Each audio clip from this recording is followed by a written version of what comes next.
All right, guys, thanks for joining. Hey, Stefan, nice to meet you again. I haven't talked to you in a long time. Hope you're doing well. 8 years or something like that, I think.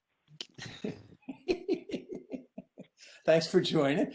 Dennis, welcome back. Glad to have you back. We missed you. Dee and I missed you while you were gone, so I hope things worked out. Oh yeah, that and that whole booster thing is Oh, something to not cherish. no, no, not at all. Not at all. Okay, and Brian, Mitch, JK, Forrest, and Dee and I are here. Okay, so good quorum.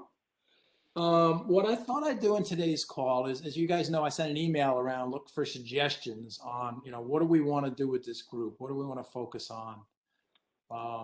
And you guys responded really nicely. So I thought it would be worthwhile in this group, for those of you that did, send something in to talk it through with the group.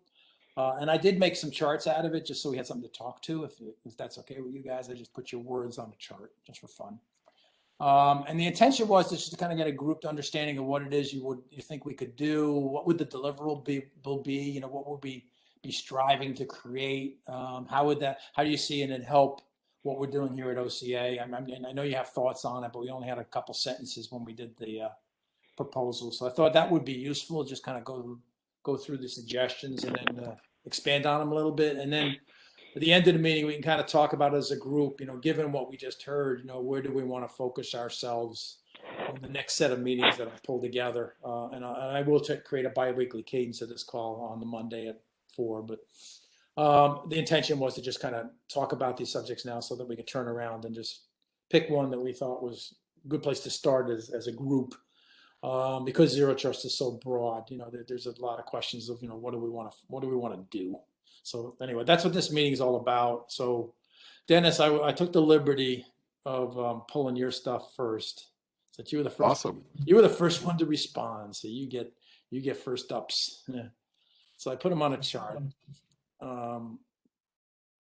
Here. So you just want to talk through these? Yeah, just talk through them, what your intention was there, on them, and anything you want to expand on, in terms of what you're looking to get us to focus on. I think that would be fantastic. Sure. So the first one just recognizes that there is a, excuse me, I'm clearing my throat from vaccine stuff.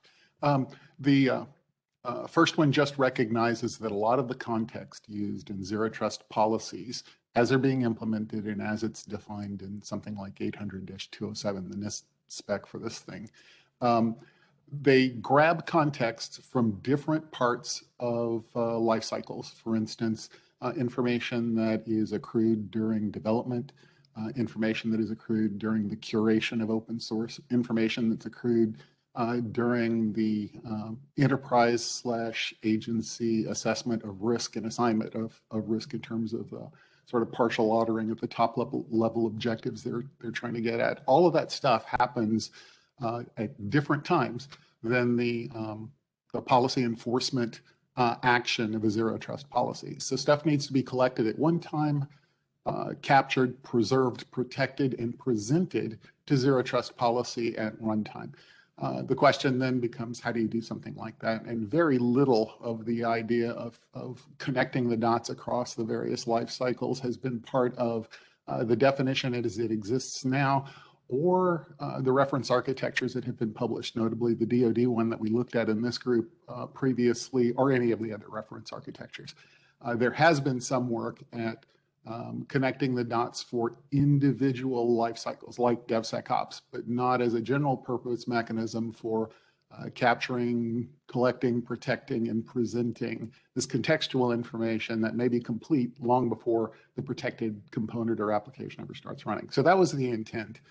There are two primary threads that are pursued along this, neither with a much critical mass, sort of instance services that are used to collect stuff, to maintain them, and then to present them at runtime. This is what the public clouds, at least Microsoft and Amazon, have been using in the metadata instance services. It's analogous to Grapheus, the thing Google and IBM worked on for open source curation, context capture. But it's also been pursued with the respect to using metadata like tagging and grouping mechanisms, although it has a challenge in that you need that metadata to be consistent at the endpoint, at the gateway, and at the back end, maybe across multiple backends. And in doing that with different policy enforcement places, there's some challenges there.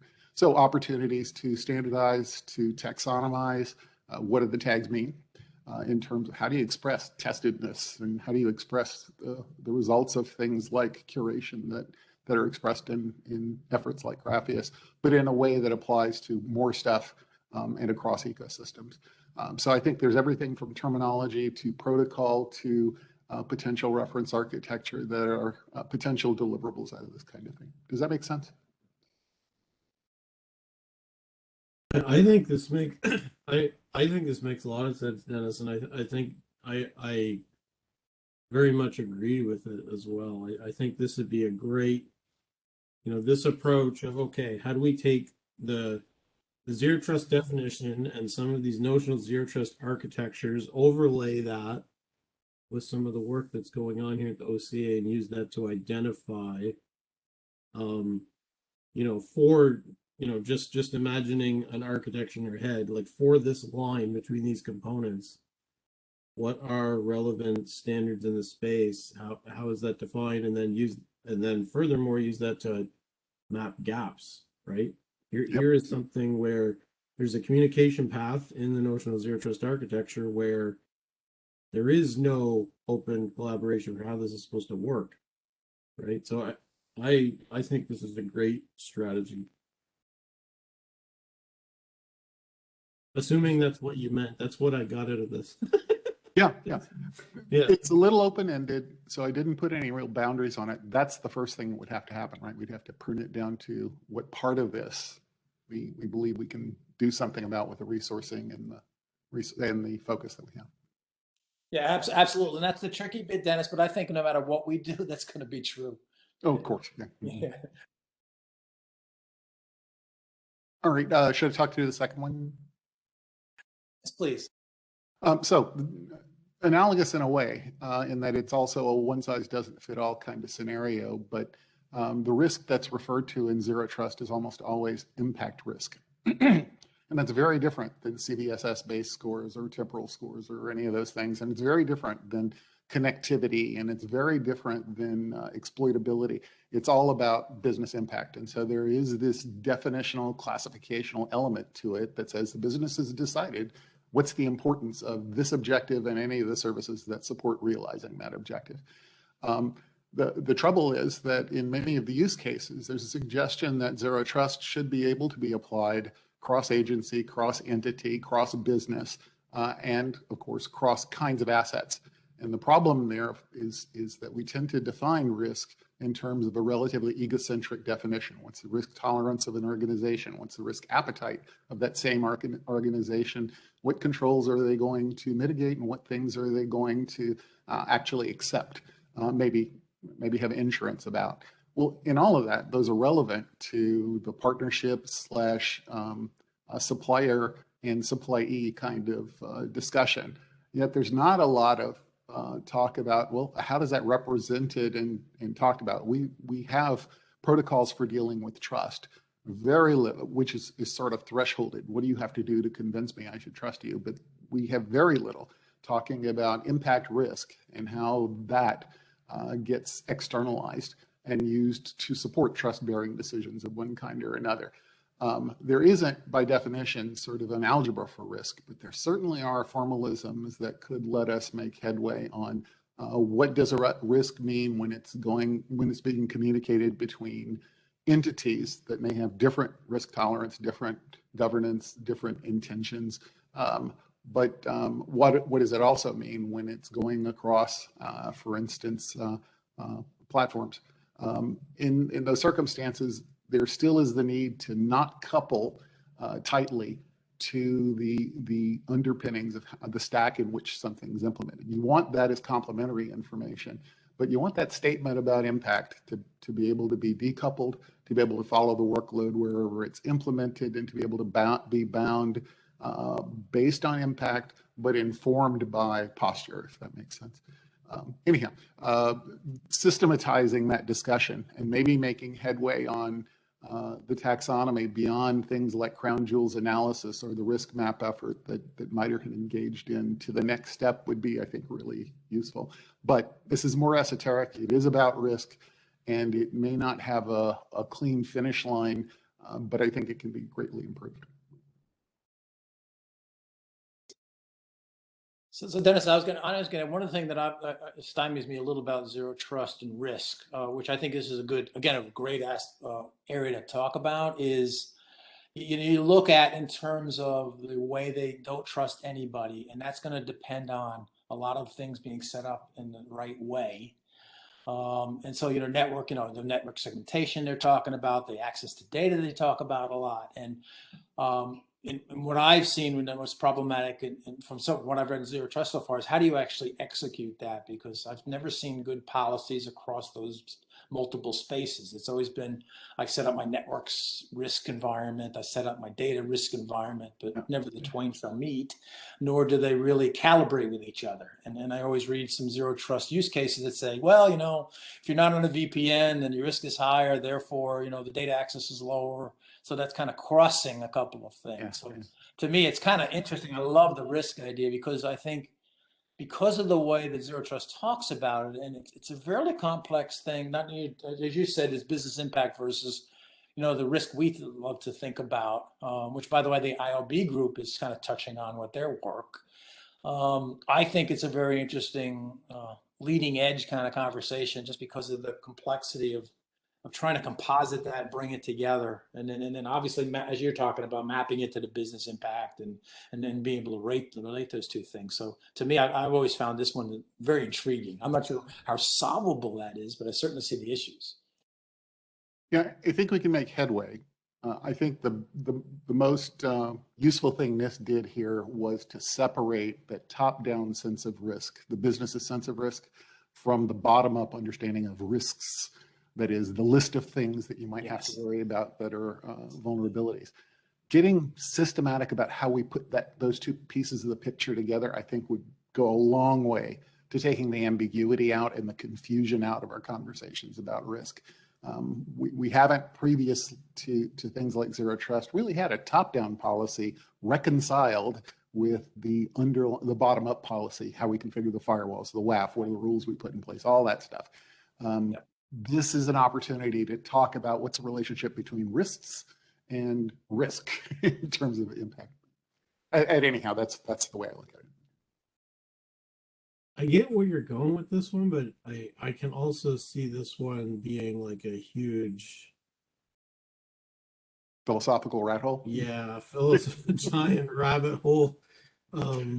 It gets extremely complicated. I mean, even in one specific product suite, even from the same company, you have a hard enough time getting alignment around risk. Doing that across vendors, enterprises, and everyone else, it gets really difficult. It's in a way, it's actually easier to talk about the business risk because you've got systems like FAIR and others. But going down to the nitty gritty of the individual risks, as you say, and trying to normalize across that gets incredibly difficult. I think it's like every company is going to have different flavors of what they consider factors in their view of the world, right? Yeah. Yeah, certainly, Jacob. I was thinking that we could do more of a rudimentary start of that, and at least using, for example, PACE, collect all the risk information and centralize it, so you can then at least have the chance of creating some kind of algorithm on top of it. So I think what happens is the role of a zero trust policy is to take all those low-level risks and express it as a high-level risk. So you have associated with the zero trust policy the impact, and it's got in its predicate the references to all those lower-level pieces of evidence that you use to decide this impact applies or not with respect to this policy. But those lower ones all have those lower-level risk scores like CVSS-based scores or anomaly scores and that sort of thing. So I think to some extent, Zero Trust makes it possible to connect the dots between them, but not in a way that's universal, in a way that says, whatever you've done in your zero trust reference architecture to realize the platform on which you're expressing zero trust policy, that is the mapping of that very complex set of forensic, anomaly, and authoritative indicators that actually make up the constellation of integrity and posture and identity stuff that you're going to rely on. So I think it can get gnarly. I think we can make incremental progress, but as I said, I don't think there's a real complete finish line to this, because I think if we knew we had the customer's expression of zero trust complete with business impact rating, we would have designed other indicators below that, other measures and mechanisms that could take advantage of it and intended to align on it with respect to the low-level risk indicators and the risks. But this is the late comer to the game. We haven't always, in fact, I don't know at a time in the past where we've had a critical mass of people using business impact risk in policy in a consistent way. This may be the first time it showed up in the industry and market. Anyhow, an idea. Go ahead. If I may comment, there's a couple things here that are interesting as you're describing this. So one is the insurance industry, right? Yeah. They have done an amazing job of actualizing, like, what does risk look like for all kinds of situations. And yet here we are in the software industry, we haven't figured that out yet, which is completely ironic because software is probably what drives the insurance industry at this point. Anyhow, it seems like there's got to be some way to have a standard here. Maybe it requires legal action to force companies to actually address a particular framework. But certainly there's some frameworks out there for risk, and of course you guys mentioned PACE as well. So there's something there that can be done. Are we the people to do it? I don't know. I do worry about this being a bit of a rabbit warren where we're down a bunch of, pardon me, Mr. Warren, but rabbit hole. So yeah, there's that, and I think again to kind of come back to what you were saying earlier, Mr. Moreau, was that I think there's just a place here for, like, where are the affordances, like where are the spots, like would it be useful for this group to identify the areas in particular designs or systems where if we added a way to add some kind of risk calculation or the metadata that would enhance or the kinds of metadata that would enhance this kind of calculation to figure out to transition from infrastructure risk to business risk. Maybe that's also a bridge too far, but those are the two thoughts that occurred to me as you're describing this. Makes complete sense to me. So I think this question is also about asking the question, what is mature enough and have a large enough community of interest or critical mass to consider potentially standardization, normalization, taxonomy?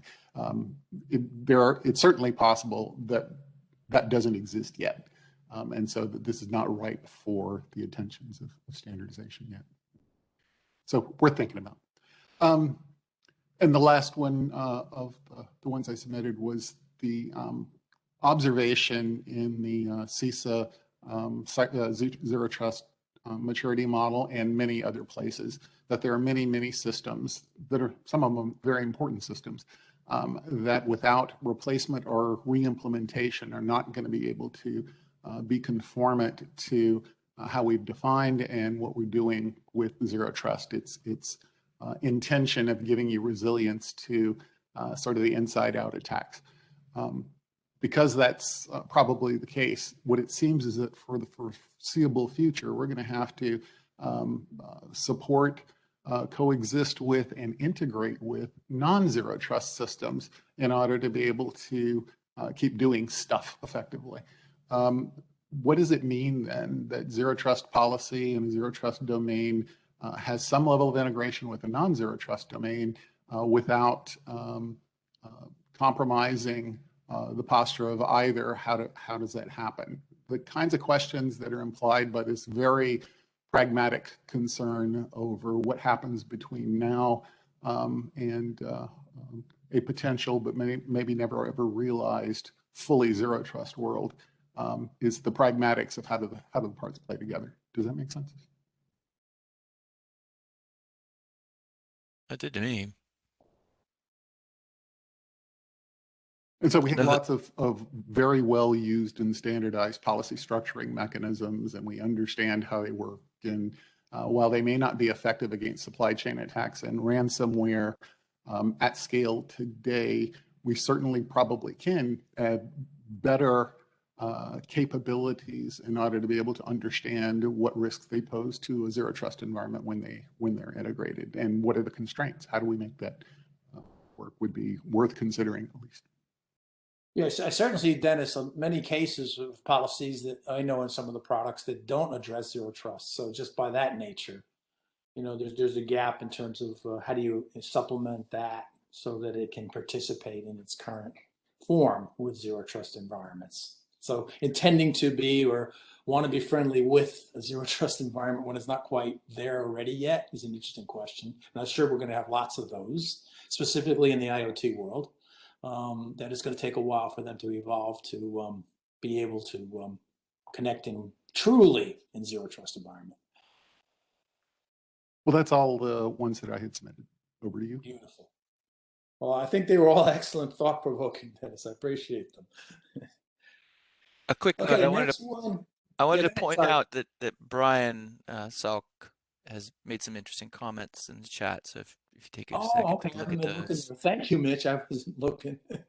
yeah. That, Perfect. also wanted to comment on that last one, if I may, just a brief Yes. comment, which is a maturity model. Like, what would the progression of a zero trust system look like from the non-zero trust domain to the zero trust domain? I Right. mean, what would be the things that you might see, or we might suggest, like, okay, you have your auth set up in a particular way, or you have your, command and control system set up in a particular way, or you have these different controls in place. And once you have them, then you have, the next step would be then to integrate them. But how do you do the integration? Maybe through a common sense of identity or something like that, and so on. Identity for applications, identity for individuals. And then, I mean, a stepwise process. I mean, and not everybody would follow that, but that at least give you a sense of like how to, if someone were to look at this, it'd be useful to scope, like, oh, I can take this what the OCA did, and I can apply it to this particular business, part of my business, or this particular segment of my network, or something like that. We do have first steps in that direction in the CISA maturity model, in the sort of steps towards zero trust in the NIST guidance, but we also have some international guidance from, the UK's NCSC on their zero trust architecture guidelines and sort of the steps to make toward that direction. Yeah. And then we have the OMB memos that say, here's what you need to start doing now in order to set up for planning, for formulating zero trust policy, after which and only after which do you start considering hosting platforms that might be able to enable zero trust with a reference architecture. So some of it's been thought through, but I don't think all the way through. So I think there's a lot of fruitfulness in chasing that as well. So maybe, looking at all that and either picking the parts that we like or picking one of them and saying, these folks have it right. Let's help them iterate on that. Interesting. Okay, thank you. So let me move to the next one. While you're speaking, Mitch. Sorry, chatty. Oh, no, we go. This I think you chimed in with Jason. Not the Jason on the phone, the other Jason. And I think you guys were mentioning some related projects that I think could help with some of the policies that was discussed. I think that Dennis was talking about. Yeah, I can speak to this. Just, I mean, this is probably me coming hot off of the last KubeCon was that last week? Time flies. Anyhow, I've been very impressed with the CNCF generally and how much, work they're working, what they're doing in that space. And this year was all about, software bill of materials and some of the standardizations happening there. And I thought that there's something to pay attention to in that space, I think, because they're making a lot of headway and a lot of progress very rapidly. And it might not all be specific to zero trust, but certainly something, again, with this SBOM stuff, I could see building systems or that would consume something like this really rich bit of metadata, somewhat like what Mr. Moreau is just referring to in his first point was like, there's lots of opportunity to add more metadata into these systems to be able to figure out the provenance of things and the quality of them. And, again, the identity, like where did they come from, and all that giant like DAG that sort of ends up in your infrastructure somehow because you either bought the thing or you hired a group of people to put it there, and you just don't really know what it is. Honestly, you can't get your hands around or head around what that thing is. So, with these standards, it might be, again, what the CNCF is working on with respect to some of the policy engine stuff that you see there for Kubernetes. I think there's some interesting things in that model, the Kubernetes model itself, the way things are modeled there that could speak to zero trust, and we could steal some ideas from that. Not necessarily, we could use that model directly, or just say, hey, there's this idea of a process or this a deployment, and it consists of these things, and kind of get to a bit of a taxonomy. And I realize that's a bit hand wavy a little bit, but there's certainly I think something there that could be stolen or borrowed, or we could go help them. That would be another idea. But I certainly don't have as well thought through points as Mr. Moreau did. But anyhow, that's where I was coming from here. Thanks, Mitch. Appreciate it. Yeah. And Jesse Kierstadt was the other one that thought this was a key point from him. His point of view is the IBM manager and looking at zero trust across the portfolio. And that's something I think, Stefan, you've been working with him on. But he was also very interested in this point of the policies and the policy enforcement points, and the ability to get them to pull together effectively was one of his. That's a great thing to focus on from his point of view. Yeah, I mean, an interesting angle for this, right, might be so OPA is this great open source agent, as Mitch is describing, but it doesn't have connectivity to the wider cybersecurity ecosystem, the cybersecurity fabric, right? Which is, what we're trying to accomplish. So maybe there's a way where, a theoretical usage of the ontology and mesh we're trying to define, right? Where depending on what you've observed or what your risk posture is to the previous conversation, that you can push out certain policies out via OPA. So I'm kind of thinking about threat bus and some of the stuff we've been looking at there, and so it's not so much like you're saying, Mitch, necessarily like stealing. It's more like how can we join hands with this open source project and then use that as the engine to push out zero trust policies based on threat activity.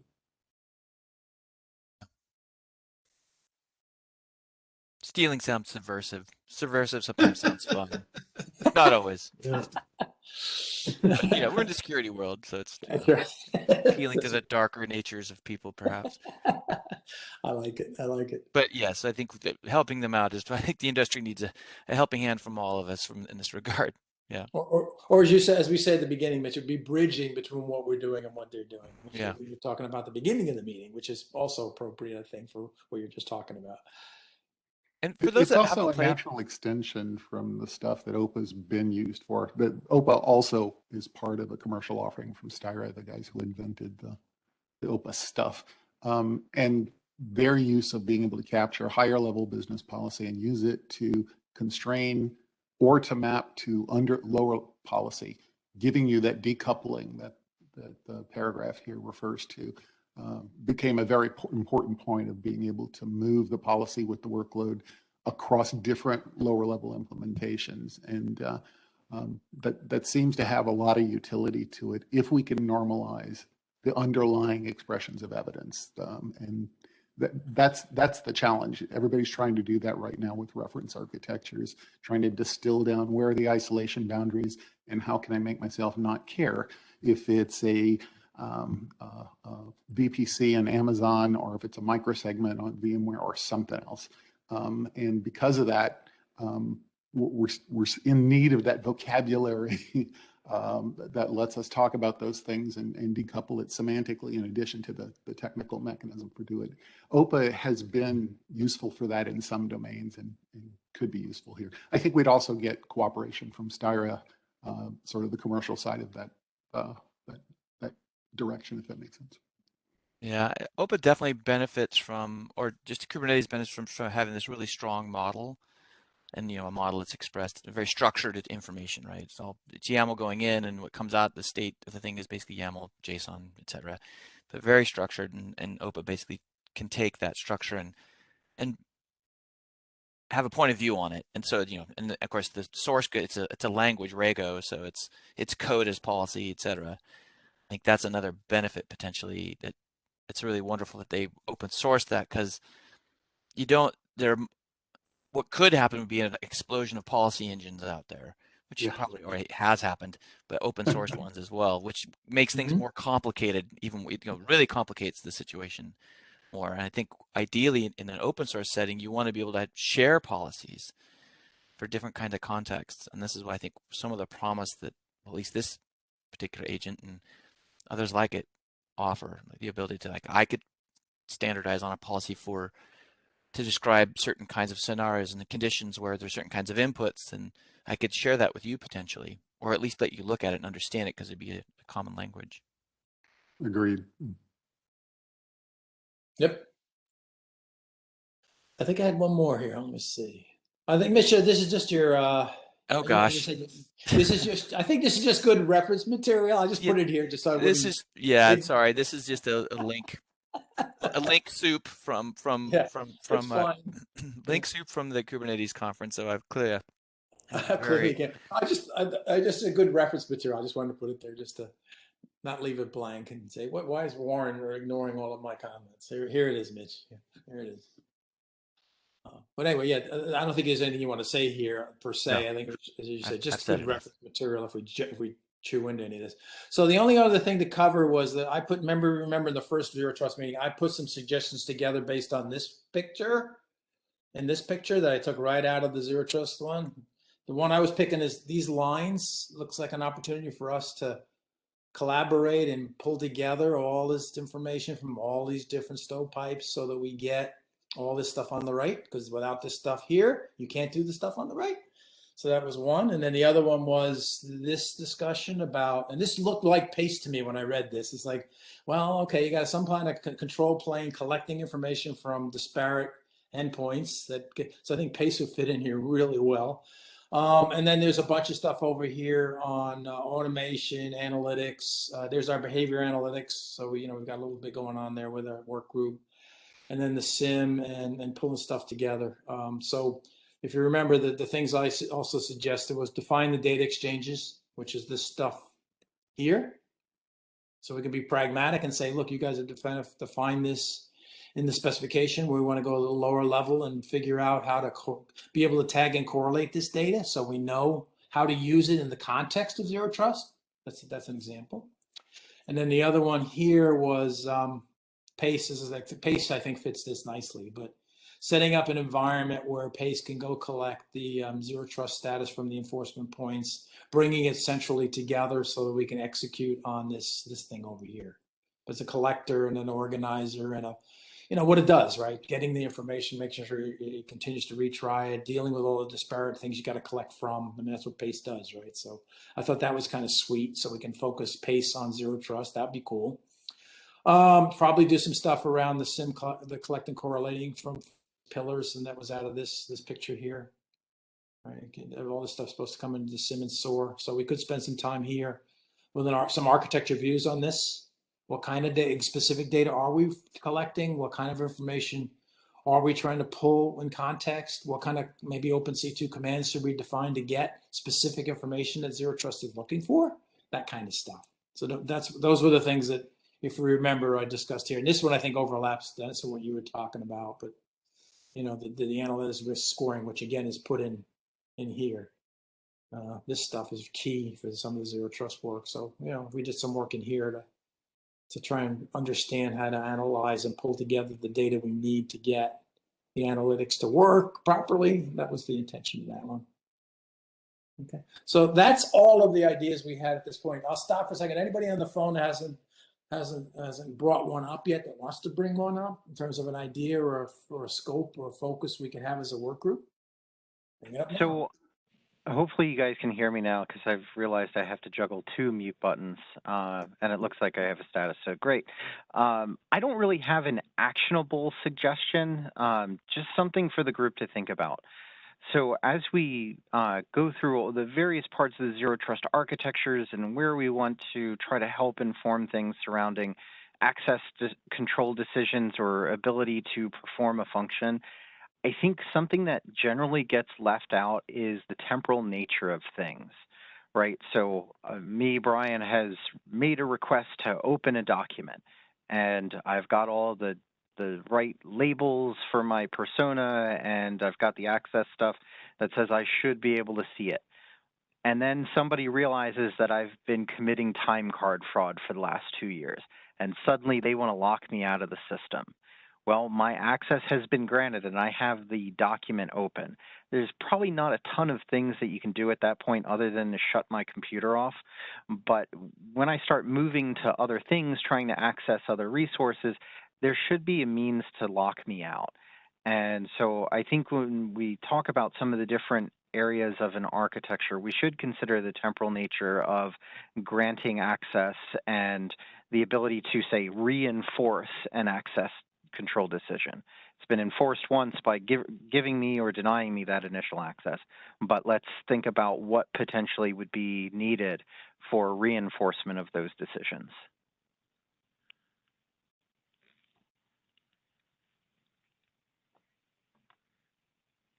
What you're suggesting is beyond just the continuous verification or continuous enforcement idea, which might include anomalous stuff.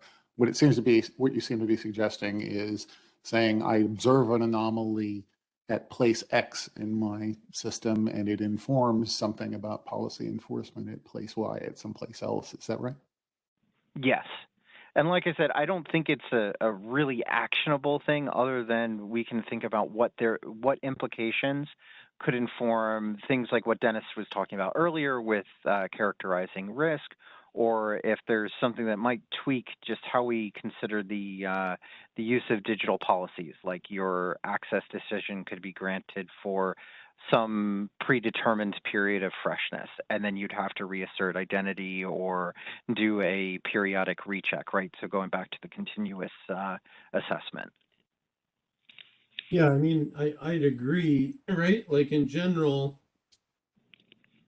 in any ideal zero trust architecture, right? You'd be doing, so first you'd be doing continuous assessment, and then whatever principle you're assessing, be it a user or an endpoint, that the risk level of that given session or user should be informed by all activities that user is doing everywhere, right? Everywhere in your entire environment, not just the current session. So if I'm off doing something in application A and that behavior is anomalous, and then that increases my risk, it should immediately cause some type of revalidation in application B, or it should at least, if not trigger an immediate revalidation, it should like escalate, in terms of policy, it should increase the risk factor such that perhaps that revalidation may occur depending on other factors, right? The temporal things seem to add a sense of reputation almost to the various things in the environment, whether it's the subjects or the objects or the platforms or the users. Yeah, I mean, there's a temporal aspect because there's a decay to all of this, Yeah. right? Yeah.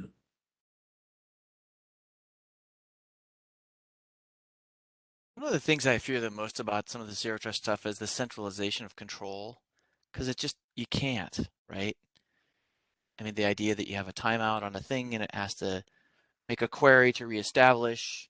You're querying what? And then is that one thing? It's not probably the only process that has the answer for the question being posed. A lot of the distributed computing stuff you're seeing, like in the cryptocurrency space is trying to get away from having, basically getting to quorum, which also seems really messy. I don't know what statement we'd have there, but that's one of my biggest fears, is that people are going to centralize, they're going to pack all of this grand logic decision of, should this next operation occur or not into this one centralized thing. And geez, that seems like a ripe target for shutting it off and having everything grind to a halt. I don't know. Maybe You unfounded, mean but grind to a halt because of the friction and complexity and brittleness of doing that? or just truly or truly operationally, like if you can't get an answer you can't get that token to do the next thing, your default position is you can do nothing. Yeah. Which case, Kind of. This just harkens back to the giant Facebook outage a couple weeks ago, right? About how the outage lasted so long because Yeah. all of their identity systems, including their badges, were tied to the same central unreachable. authority that backed all their web services, and they couldn't fix it remotely, and they had to get people on planes to get to the data center, and they couldn't get in, and they had to I read one blog that said that they had to take an angle grinder to something because their badges didn't work because it was all tied to the same systems. Yeah, what a nightmare. Anyhow, so you can imagine, right? They have basically invented a central control system for all their identity based on DNS, essentially. If you can't look up the name, you can't get the answer. Anyhow, I it just think seems like a distributed approach would be useful.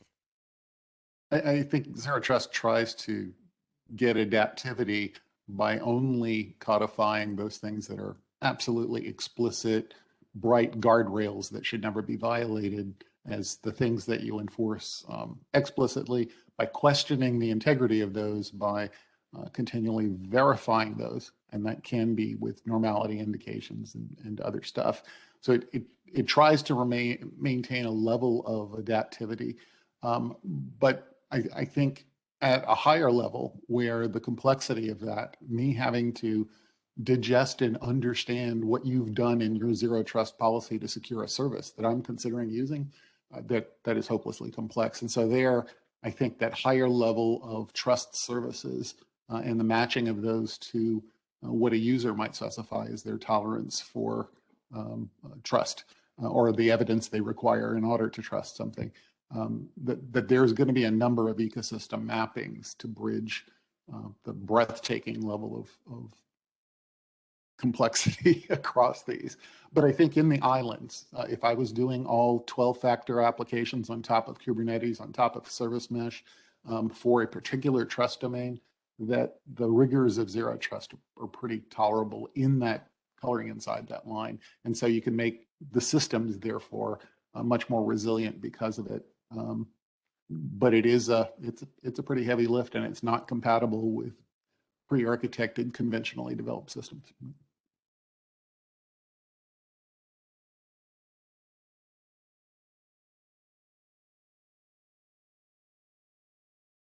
All right, any other comments from anybody else? Otherwise, I'll move to the next step of let's discuss which ones out of these you guys think are the first one we should kind of pick off the list, and then in our next meeting we'll do some homework and we'll try and pull together a discussion around it. It sounds like we got the most conversations out of Dennis's, so I'll go back to his. Hey, Russ, this is Forrest. I'm getting called into my government sponsored, and I got to go talk to her before I get in the car and head in traffic. So I'm going to drop, but I will just say that I've been listening along in the background. Yep. Risk is a very interesting concept, and I would like to try to figure out how to model that ontologically. I don't have a good answer, but I think if I can model what risk means as it relates to all the things in some type of formal relationship, that might be useful to us as a starting point. Just be like something we throw on the wall, and then we build from there.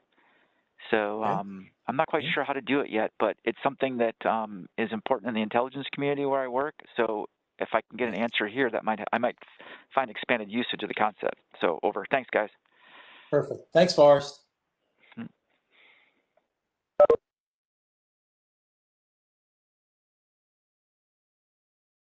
Okay, so I put Dennis's suggestions up here because then we got the most discussion on them. But you can suggest any of these others that we got. This one here on policies, consistent policy, and pulling those together. And then we've got these here on kind of taking the next step on the pictures that were in the NIST diagrams. So anybody want to start with what they think they're most interested in? And we can say everyone second the motion or third the motion. I definitely item 3 here on Dennis's. That for me was maybe just because it was the last one I heard, but I like that one. Okay, thank you, Mitch. That might even play into the OPA thing a bit. Okay.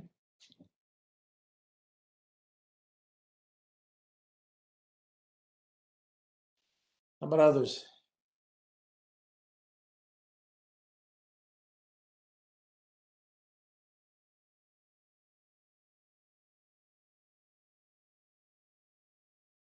Stefani, it's my first meeting, so I was indeed most of the time also listening. But I concur with Mitch is saying. I think it's an interesting aspect how we can, and what Dennis suggested, how can we establish domains which are zero trust and non-zero trust? What kind of interoperability can we achieve even? You need to reduce risk in both type of environments. You get different means, and it's different side of policies. And the other aspect is, and that's maybe because I'm representing Jason Kinnigan, but it's also the discussion I had with Jason, is indeed, would we come ever to a kind of common policy language that could be applied to different policy enforcement points, depending which vendor is using? Because today every vendor in the domain has their own policy structures, and they were using similar structures, let's say, to define policy, but still there is no common standard to my knowledge that could be used to apply zero trust related policies. That are my two, let's say. So one thought, Russ, is could we as a starting point take either, so pick one, could we take either the NCCOE collaboration or the DoD reference model, and map that to and overlay with the OCA ontology that maps together the SACM, which is related to PACE, and the ICD/OpenC2. Could we like align that diagram with either the DoD reference and the NCOE and use that as a starting point? Or does that make any sense at all? Like there should be parts, like I'm picturing it like a Venn diagram, right? There should be pieces of that reference architecture that are also in our diagram that we should be able to have as an overlay of these two architectures.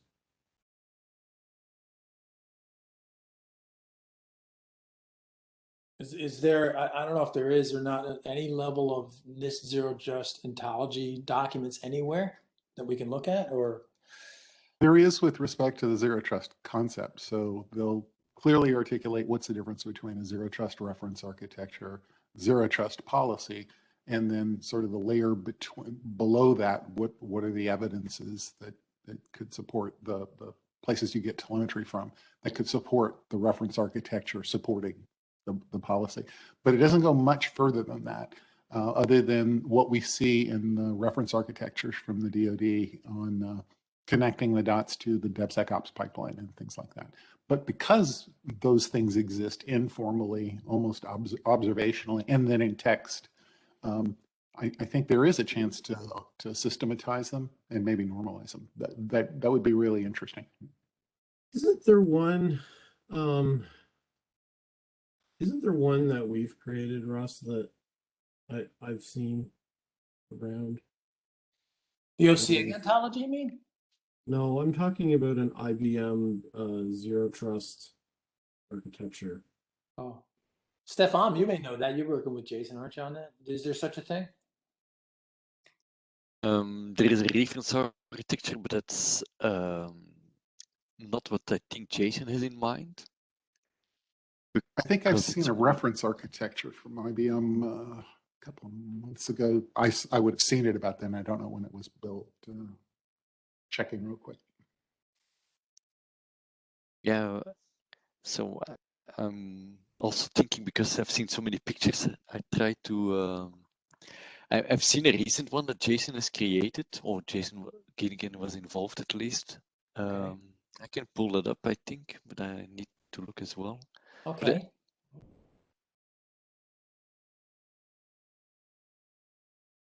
Any starting material would extremely help us, both in terms of whatever IBM has, and Dennis, whatever you think that the Zero Trust group has in any sense, that would help along those lines.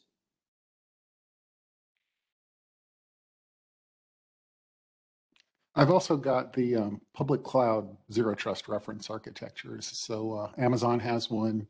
You swipe a credit card, and 20 minutes later, you have one spun up with a VPC organized the way they had decided. Microsoft did one very analogous to that, where there was this automated spin up a low-level reference architecture, and then you added what you needed to that. I don't know if those would be useful, but what's amazing about all of them is their commonality, how much they are similar as opposed to how different they are, if that makes sense. Well, that's a good thing, isn't it?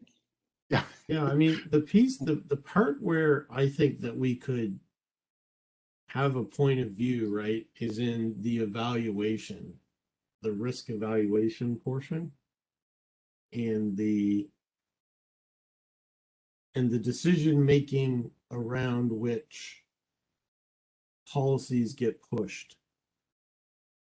Those portions, because that's where the reference architecture that we have that ties together the SACM and the ICD stuff is related, right? Because it's kind of like a SOAR type of a flow where you have events that are occurring, and then those events that are occurring in your environment are informing risk, which is then as a consequence causing a policy alteration for that user or that system or environment.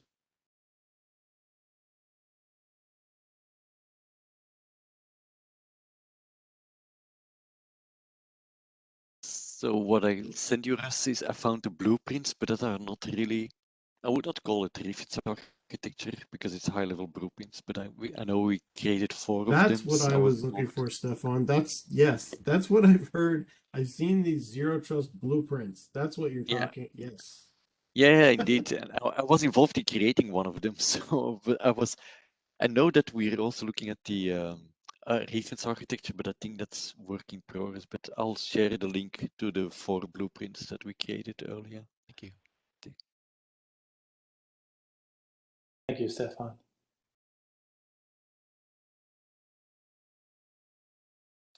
Okay, so we only have like 3 minutes left. So I was thinking, so it sounds like we got the rudimentary approach of what we could go start looking at. Now we obviously got to go find the materials and pull them together. So at least we can start as a group looking through what we have. I think it will be a good start. So does anybody want to help me lead this conversation? I'm not the most knowledgeable Zero Trust guy. I'm certainly happy to help with all the other stuff around these meetings, but I could use somebody technical to help me synergize, drive discussions, and identify where we can move this group forward. Would anybody like to volunteer to help me?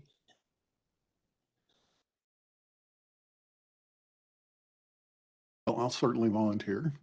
Thank you, Dennis. Appreciate it. Okay, I'll work with you. Yeah, and I'm always happy to help. I may not be able to be the lead, but I'm certainly always willing to contribute and pile on. Thank you, Brian. Perfect. Thank you so much. Thank you so much.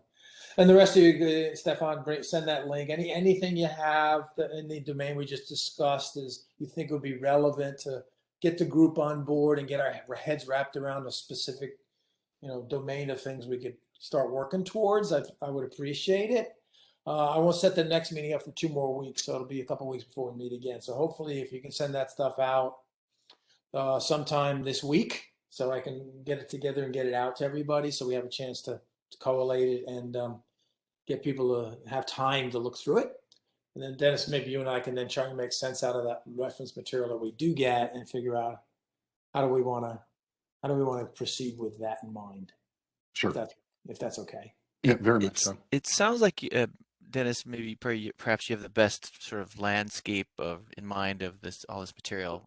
Certainly more than I do, I believe. But if there's certain things where you want more detail or investigation, or to be able to answer questions about a particular piece of reference material, I think I could take a piece of homework, like if you pointed me in a particular direction, said, "How is this? I want to know this, this, and this about a particular piece of reference material." That's true for you as well, Mr. Warren. If you have a particular thing to look at and to dig into, that might be useful for me to help you in that way. Thank you. Yeah, I could use that kind of help. So I thank you so much for that. But I don't have the big overview. I'm probably more in your camp, Mr. Warren. Okay. But this would be one way for me to not be to improve me in this way. Cool. Thank you. Thank you for helping. Russ, is there a mailing list and calendar for this specific working group, or is it kind of under the umbrella of the architecture one? Or it's under the architecture one. So any meeting I have with this group, I use the architecture distribution list, and any meetings I post go to the architecture calendar. Okay, so if we want to invite others, that's what they Yep. should join. Yep. So if you look at, you haven't joined the channel, you should have seen some of the stuff that I sent out previously on that channel. But I'll use the architecture channel for all this. Okay. Okay, and I also have a separate folder in GitHub for just this meeting. You'll see a Zero Trust folder with whatever we specifically talk about in these meetings posted under there. Okay, perfect. All right, separate from the regular architecture stuff. Is there a reason to cultivate some interaction with the other groups? For instance, NCCOE's collaboration on Zero Trust was mentioned. We could get Alper Kerman or one of his guys to sort of give us a briefing on where they are and how it's going. They've got, 11 months or 10 months into it now. I always find those helpful, Dennis. I'll ping them, see what they're available. I know they're colliding with the IETF meetings. There's a huge thing going on there, and just about all of NIST seems to be fully engaged there in November. I can imagine that's true. Yeah, I find those always helpful because they've had their head in this domain for a while. Yeah. And then if we kind of bounce off some of the things we're thinking of doing, or we may find other things we could help them do to make things more valuable. Yeah, I think we either will. of those are great.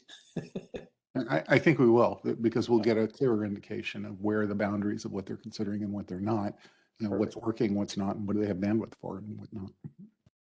Okay, yeah, great. If you want to offer it up in the next meeting in 2 weeks, that he comes and whatever you want to do, right? Have a conversation with us on what they're doing and share information. That would be okay. So I'll ping them tomorrow morning, see if they've got the availability. Okay. And if not, when they might be able to. Exactly. Yeah, when not, then we'll find some other time. Okay.